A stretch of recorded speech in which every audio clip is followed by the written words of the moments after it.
Hi guys, welcome back. पिछले video में हम लोग पढ़े थे मूड के बारे में और मूड के टाइप्स भी जिक्र हम लोग का हुआ था। आज पढ़ते हैं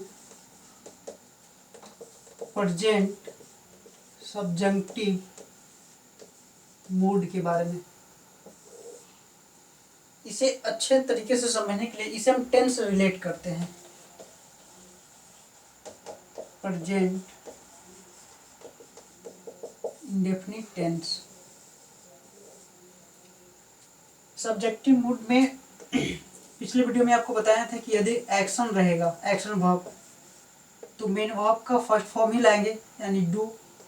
और यदि पोजेशन हो तो हैव, और स्टेटिव हो तो बी। ठीक है। और टेंस में तो अकॉर्डिंग टू सब्जेक्ट और टेंस के अकॉर्डिंग हम वर्ब की फॉर्म चेंज करते रहते हैं। तो V1 या V5 का जिक्र हम करते हैं प्रेजेंट इंडेफिनिट टेंस में। प्रेजेंट सब्जेक्टिव मोड किसी भी स्पीकर का इंटेंशन बतलाता है। सब्जेक्टिव इसलिए कहा गया कि जो काम सेंटेंस में होगा उस काम को करने वाला यह नहीं होगा, या किसी व्यक्ति का इंटेंशन, किसी व्यक्ति का मत होगा कि वह इस काम को करे। ठीक है। और प्रेजेंट इंडेफिनिट टेंस का जो सेंटेंस होता है वह फैक्ट होता है। कोई भी सेंटेंस रहेगा तो इसमें जो फ्रिक्वेंट एक्शन होगा उसका जिक्र करते हैं हम प्रेजेंट इंडेफिनिट टेंस में। इसका एग्जाम्पल से समझते हैं हम लोग। जैसे लिखे हैं, I want that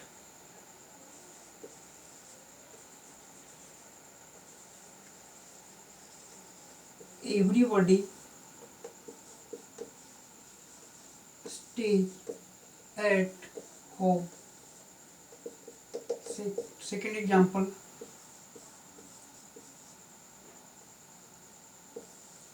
I ordered that he is a teacher. Third example, my father advised that she run fast. अब प्रेजेंट इंडेफिनिट का भी एग्जाम्पल लिखते हैं 3। उसी को ले लीजिए। तो everybody stay at home. Second example, he is a teacher.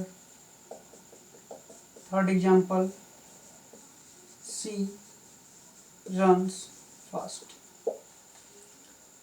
भाई मेरे इस चीज को पहले समझिए कि प्रेजेंट सब्जेक्टिव मूड जो भी होगा तो इसमें हर हाल में हमें वर्ब की फर्स्ट फॉर्म यूज करनी है। ठीक है।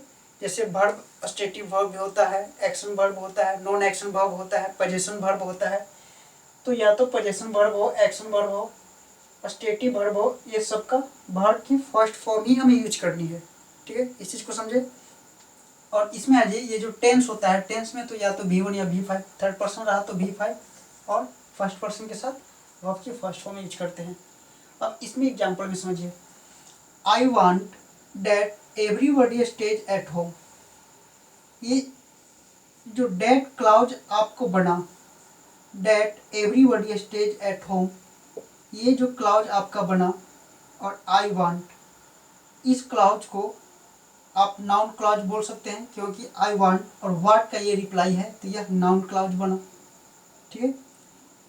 और ये जो आई वांट सेंटेंस है ये टेंस को फॉलो करता है, ये मूड नहीं है।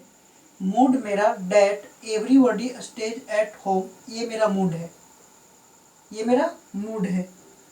ये टेंस है और ये मूड है। उसी तरह से इस सेंटेंस में जो डेट क्लाउज से बना है टीचर तक, ये मेरा मूड है। और इस थर्ड एग्जाम्पल वाले को भी, my father advises that she runs fast, ये मेरा मूड है। मूड वाले सेंटेंस में जो क्लाउज बनता है उसी क्लाउज को मूड से ही रिलेट करते हैं, और गलत इसी में पेपर में पूछेगा। ठीक है, ये सब मूड है, ये भी मूड है, ये मूड है और ये मूड है। बाकी इसके पहले की कहानी जितनी है ये सब टेंस को फॉलो करता है। अब आपको समझना है, पहले एग्जाम्पल को समझिए कि I want that everybody stay at home. ये मैं चाहता हूँ कि सब लोग घर पे रहे। समझिए बात को, सब लोग घर पे रहे, तो ये अभी है नहीं, रहे। समझिए बात को, मतलब ये काम अभी हुआ नहीं है, मतलब ये हम चाहते हैं कि ऐसा हो, हम चाहते हैं कि ऐसा हो। तो जब ये स्टे वर्ब को करने वाला ये एवरीबॉडी है ही नहीं, तो ये सब्जेक्ट नहीं हुआ, और जब ये सब्जेक्ट नहीं हुआ तो इसके अकॉर्डिंग हम वर्ब का भी यूज नहीं कर सकते हैं।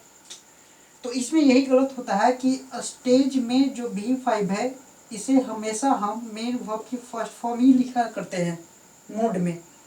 तो जो ये V5 है इसको हम फर्स्ट फॉर्म में लिखेंगे, तो अब ये मेरा सेंटेंस सही हुआ।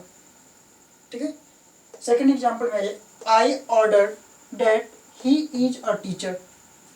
ये इज आपको पता होगा कि बी वर्ब की फर्स्ट फॉर्म होती है और इज MR वर्ब की फिफ्थ फॉर्म होती है। तो इज को हटाकर आपको क्या लिखना पड़ेगा, बी। अब ये सेंटेंस सही हुआ। तो I order that he B a teacher. आपको ऐसे पढ़ने में दिखने में अजीब सा लग रहा होगा, लेकिन आप कोशिश कीजिए, समझने का प्रयास कीजिए कि मूड किसी व्यक्ति का इंटेंशन बतलाता है, किसी व्यक्ति का इंटेंशन बतलाता है। तो ये इंटेंशन है, ना कि एग्जैक्ट यह व्यक्ति यह है टीचर है, ये कोई ऑर्डर दे रहा है कि वो टीचर हो या टीचर बनो, या कोई ये बात चाहता है कि वो ऐसा करे, तो ये उस व्यक्ति का इंटेंशन होता है ना, ये फैक्ट है ही नहीं कि यह काम वो करेगा ही करेगा। समझे बात को। थर्ड एग्जाम्पल में my father advised that she runs fast. इसमें सी है और ये रन्स है, तो रन्स में से एस हटाइए क्योंकि वर्ब की फर्स्ट फॉर्म यूज होगी। सब्जेक्ट चाहे कुछ भी हो हमेशा वर्ब की फर्स्ट फॉर्म यूज होगा। ठीक है, अब इस मेन वर्ब की जगह पे कुछ और हम यूज कर सकते हैं। उसके लिए एक चीज समझना पड़ेगा कि जो मोडाल्स होता ना है, मोडाल्स यह भी स्पीकर्स का इंटेंशन ही बताता है, स्पीकर का इंटेंशन बतलाता है। मोडाल्स भी याद रखिएगा, मोडाल्स भी स्पीकर का इंटेंशन बतलाता है। फ्यूचर टेंस भी व्यक्ति का इंटेंशन बताता है, जैसे मैं यह काम करूंगा, तो अभी मैं किया नहीं हूं, मैं करूंगा, तो ये मेरा ये बात है, मतलब मेरा ये भाव है कि मैं इस काम को करूंगा, तो ये भी एक इंटेंशन बतलाता है। तो आप ये भी समझ लीजिए कि कोई भी मोडाल्स वर्ब हो या फ्यूचर टेंस हो, और ये जो अभी आप मूड आप पढ़ रहे हैं, ये तीन चीज किसी व्यक्ति का इंटेंशन बतलाता है। तो फ्यूचर वाला रहेगा तो फ्यूचर वाले तो टेंस के अकॉर्डिंग हम बना देते हैं। समझिए बात को। मोडाल्स में क्या होता है, मोडाल्स मीन्स आप समझिए कि मोडाल्स जितने हैं शुड, वुड, ठीक है, यूज टू, ये सब मोडाल्स में आते हैं। तो आप इसके जगह पे या तो आप स्टे लिखिए या फिर शुड स्टे, आप ये भी लिख सकते हैं। I want that everybody should stay at home, ये भी सही है। I want that everybody stay at home, यह भी सही है। तो या तो आप वर्ब की फर्स्ट फॉर्म यूज करें या शुड स्टे, यानी शुड के साथ V1 यानी वर्ब की फर्स्ट फॉर्म हम यूज करके मूड को करेक्शन कर सकते हैं।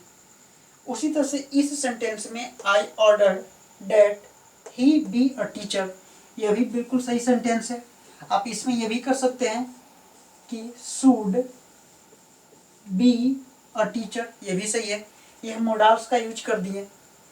तो आप प्रेजेंट सब्जेक्टिव मोड में आप मोडाल्स का भी यूज कर सकते हैं, शुड का यूज कर सकते हैं। शुड के साथ वर्ब की फर्स्ट फॉर्म यूज होती है, या सिर्फ वर्ब की फर्स्ट फॉर्म ही यूज कर सकते हैं। ठीक है, सेकेंड एग्जांपल समझिए, I order that he be या शुड बी अ टीचर, ये दोनों सही है। या तो सिर्फ आप बी लिखिए या शुड बी लिखिए, ये दोनों सही है। थर्ड एग्जांपल में my father advised that she run fast, ये बिल्कुल सही है। या फिर शुड रन, या फिर आप ये लिखिए, ये दोनों सही है। शुड रन भी सही है या सिर्फ रन भी सही है। लेकिन इस जो टेंस का रूल फॉलो होता है इसमें आइए, सी रन्स फास्ट, ये बिल्कुल सही है। ये तीनों सेंटेंस सही है। क्यों सही है? क्योंकि ये फैक्ट को दर्शाता है। समझे बात को? इसमें फ्रीक्वेंट एक्शन होता है प्रेजेंट इंडेफिनिट टेंस में। जब टेंस पढ़ेंगे तो उसमें ज़्यादा विस्तार से चर्चा होगी। अभी रिलेट इसलिए कर रहे हैं कि यह एक सेंटेंस खुद एक फैक्ट है, बट यह एक सेंटेंस जो है ये किसी व्यक्ति का इंटेंशन है। इसमें जो डेट क्लाउज के बाद वाला जो सब्जेक्ट होता है वह उसमें उपस्थित वर्ब को करने वाला नहीं होता है, तो वह सब्जेक्ट नहीं होगा। और जब सब्जेक्ट नहीं होगा तो सब्जेक्ट के अकॉर्डिंग हम वर्ब का यूज भी नहीं करेंगे। तो इसलिए थर्ड पर्सन सिंगुलर है, और थर्ड पर्सन सिंगुलर होते हुए भी हमें वर्ब की फर्स्ट फॉर्म यूज करना है। यही मूड होता है। समझ बात को? एक मोडाल्स भी होता है जो स्पीकर्स का इंटेंशन बताता है। फ्यूचर टेंस भी स्पीकर का इंटेंशन बताता है कि वह आगे क्या करने वाला है। अभी वो किया नहीं है, आगे करेगा। ये सब में वही कहानी है, अभी किया नहीं है, आगे करेगा। इसमें एक चीज और समझना है कि आई वांट या आई ऑर्डर, तो ये वांट की जगह पे आई विल वांट भी रहे, ठीक है, आई शैल वांट रहे या आई वांटेड रहे, तो फिर भी इस पे कोई फर्क नहीं पड़ेगा। अब ये वांटेड देखकर इसको पास्ट नहीं कर देना है। I wanted that everybody stayed, तो गलत हो जाएगा। ये आप बोल रहे हैं, ये अभी हुआ नहीं है, ये आप बोल रहे हैं कि ऐसा हो, तो जब ये काम एवरीबॉडी ये काम किया ही नहीं है तो फिर इसको हम चेंज नहीं कर सकते हैं। हम पास्ट में इसे नहीं कर सकते हैं। समझे बात को? पास्ट में करेंगे कब? ये सब्जेक्टिव मोड का टाइप सभी है, पास्ट सब्जेक्टिव मोड, तो उसमें करेंगे तो उसकी कहानी कुछ अलग है, तो उसमें हम समझेंगे कि पास्ट कब करना है। अभी इसमें फिलहाल इतना याद रखिए कि प्रेजेंट सब्जेक्टिव मोड में हर हाल में हमें वर्ब की फर्स्ट फॉर्म यूज करनी है, और डेट क्लाउज निश्चित ही बनेगा। डेट कंजंक्शन इस तरह के सेंटेंस में निश्चित ही रहेगा, और जो डेट क्लाउज से सेंटेंस बनेगा उसी में मेन वर्ब की फर्स्ट फॉर्म ही यूज करनी है। आपको पेपर में V5 करके दे देगा। समझे बात को? तो उसे फर्स्ट फॉर्म करना है या फिर शुड और V1 लगाना है, ये करना है, तो ये प्रेजेंट सब्जेक्टिव मोड होगा। और ये जो टेंस फॉलो होता है, एवरीबॉडी स्टेज एट होम, ये फैक्ट है कि वह एक टीचर है, वह तेज दौड़ती है, सभी लोग घर पे हैं। ठीक है, चलिए आज इतना रहने देते हैं, मिलते हैं अगले वीडियो में। आप लोग शेयर करना ना भूलें, ज़्यादा से ज़्यादा शेयर करें। अगर वीडियो पसंद आ रहा हो कि हम कुछ इससे सीख रहे हैं, ठीक है, आप ये चीज़ को समझ लीजिए कि जो इंग्लिश लैंग्वेज होता है आपको एक दूसरे से रिलेट करके ही पढ़ना पड़ेगा।